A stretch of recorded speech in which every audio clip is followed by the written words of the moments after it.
Red Bull have taken the covers off their 2023 car livery, with the RB19's colours having been put on show in New York City. The full details of the new Red Bull are likely to be kept under wraps until pre-season testing begins in Bahrain on February the 23rd, with the team following Haas's lead and opting for a livery launch on a show car. While we didn't learn much about their actual 2023 car, we did learn a lot about their future engine partner, which can mean a massive change in direction for the team. So let's take a look at the New York car launch, what we learned, and the return of a major player back into Formula One. Max Verstappen and Sergio Perez were joined on stage by reserve driver Daniel Ricciardo and team principal Christian Horner for the unveiling of the new car's colour scheme at Manhattan's Classic Car Club, with 3 American races scheduled for 2023. The team teased a blank slate ahead of their 2023 launch, but the livery itself remains consistent with previous years. The announcement comes on the heels of Ford confirming their return to Formula One as a power unit supplier in 2026, when the sport's new technical regulations take effect, with a focus on fully sustainable fuels and a different engine configuration. Ford and Red Bull have since confirmed that their new partnership will begin with the 2026 season, with the American manufacturer collaborating on Red Bull powertrains to develop the team's new engines in accordance with the new technical regulations. Red Bull has made no secret of its desire for a manufacturer partner to provide technical input and potentially badge the project's F1 power unit for 2026. In response to Ford's return to Formula One, Executive Chairman Bill Ford stated, "This is the start of a thrilling new chapter in Ford's motorsport story that began when my great-grandfather won a race that helped launch our company. Ford is returning to the pinnacle of the sport, bringing Ford's long tradition of innovation, sustainability, and electrification to one of the world's most visible stages." Now, Ford cited 2 key factors in its decision to return to F1: the sport's growth, particularly in the United States, since Liberty Media's takeover, and the growing role of electric power in the 2026 power unit. F1 CEO Stefano Domenicali, who was present at Ford's announcement on Friday, praised the company's decision to commit to Grand Prix racing. Domenicali stated, "The news today that Ford is coming to Formula One from 2026 is great for the sport, and we're excited to see them join the incredible automotive partners already in Formula One. Ford is a global brand with an incredible heritage in racing and the automotive world, and they see the huge value that our platform provides with over 500 million fans around the world. Our commitment to be net zero carbon by 2013 and to introduce sustainable fuels in the F1 cars from 2026 is also an important reason for their decision to enter F1. We believe that our sport provides the opportunity and reach unlike any other, and we cannot wait for the Ford logo to be racing around F1's iconic circuits from 2026. Now, work is to start immediately with Red Bull in helping develop the new engine, which will include a 350 kilowatt electric motor. Ford is expected to contribute to the advancement of combustion engine development, as well as areas such as battery cell, electric motor technology, and other software elements. Red Bull team boss Christian Horner saw the Ford partnership as a significant boost to his team's long-term goals. And the freedom at the heart of union is why Milton Keynes and Michigan believe they can make the romance work on their 3rd try. Of course, it wasn't supposed to be this way. 8 months ago, the T's and I's were crossed on a press release confirming Red Bull's collaboration with Porsche for the implementation of the 2026 engine regulations. This historic announcement was scheduled for the Austrian GP, the team's home race. The announcement, however, would never leave the drafts folder.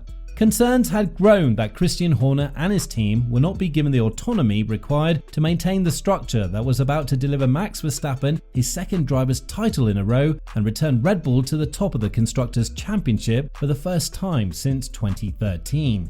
Then, in September, it was revealed that the deal had finally fallen through.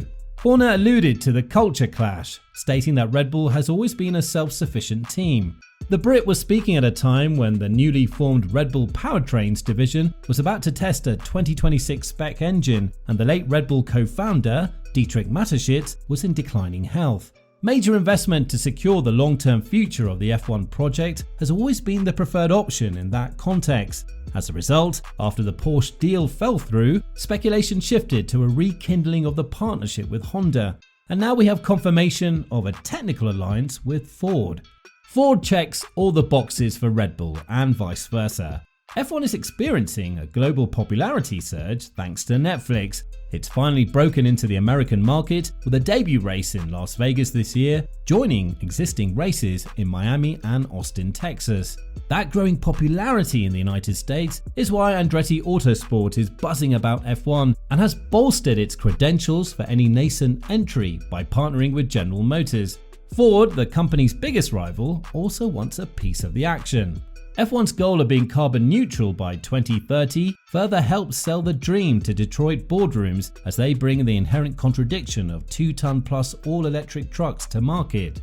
Racing in the top flight will be perceived to be in line with that sustainability push beginning in 2026, when fuels will be fully sustainable and the electric capacity of the hybrid powertrain will be increased. When combined with the old adage, win on Sunday, sell on Monday, which Ford stands a very good chance of doing from the start thanks to its partnership with Red Bull, any major F1 presence has real commercial value. Then there's the reason Ford appeals to Red Bull, with what it will and will not bring to the table being equally important. Writing a large check is a good place to start. Porsche was planning to invest $50 million in Red Bull Advanced Technologies and support the powertrains division over a 10-year period. Ford will not spend as much money as that setup would have required. Instead, it's thought to be investing solely in the power unit program. In exchange, expect the famous blue oval to appear on the engine cover of future Red Bull creations, as well as prominent Ford faces to appear at all major races and have their quotes included at the bottom of key Red Bull press releases. However, team principals Horner and Helmut Marko will not be pushed to the sidelines to accommodate their American counterparts, as Porsche intended by instilling its own trusted leaders. Red Bull has no desire for that level of bureaucracy, which only slows its response to the threat posed by Mercedes and Ferrari and dilute the lean management structure that has yielded so much success since 2005. Ford has previous experience with hands-off support. See the World Rally Championship, where it's associated with Malcolm Wilson's top-tier M Sport team, whose cars, as it happens, also proudly display the Red Bull logos. The development is led by the team, not by America's largest automaker. It's content to defer and let the engineering experts get on with their work relatively unhindered, and as a result, it achieves success. This lack of intervention is precisely what the Red Bull F1 team wants. Porsche's approach was not fundamentally incorrect for Grand Prix racing, but it was completely incompatible with the success of that particular technical partnership. This is not to say that Ford will have no involvement in Red Bull's powertrains, rather it will have a much lighter hand than Stuttgart desired. Expect Ford's experience with relevant technology to carry over completely. And this relative freedom should not raise concerns that Ford is about to repeat past mistakes in Formula One. Famously, prior to Red Bull purchasing the Jaguar branded team in the early 2000s, Detroit management was studying the spreadsheets and had no idea why millions were being paid to a Mr. Eddie Irvine. Furthermore, F1 is no longer a niche European sport that Ford will try to use to modernize the image of a sub-brand specializing in leather and wood-trimmed saloon cars. This time, the project will be on the radar of the American top brass, who will grant Red Bull the freedom it has long sought. Aside from the Ford partnership news, another major headline was the livery. However, it was not the livery that was displayed at the event, which featured Red Bull's signature colors and designs. Instead, it was Horner's announcement that the team would hold a Make Your Mark competition, inviting fans to design different liveries for the races in Miami, Austin, and Las Vegas. Horner explained that submissions would be judged by a panel before a winner was announced, with the honor of their design on the RB19 for a Grand Prix. This is very much about getting the fans involved in the design and look of the car, Horner explained. For the 3 US races that we have this year, for the first time ever, we're going to get the fans involved to create the livery for those 3 races. It's going to be a competition, it's a huge opportunity, and we've thought long and hard about it. We know it's what people want to see, to get involved, and this is your chance to be able to do that. For the first US race in May in Miami, the competition opens, I think today, and it's a chance to get involved and come up with some interesting liveries. There'll be then a panel of judges, and we'll pick out the best and most striking ones for these 3 races. So, what are your thoughts on Ford's partnership with Red Bull? Will it be a success? Are you looking forward to seeing some of the fan liveries at F1 races in America? Please let us know in the comment section down below. Now, if you enjoyed the video, make sure to like, subscribe and click the notification bell to be notified of our next uploads. Check out our other videos on the screen right now as well. Thank you for watching and we'll see you again soon.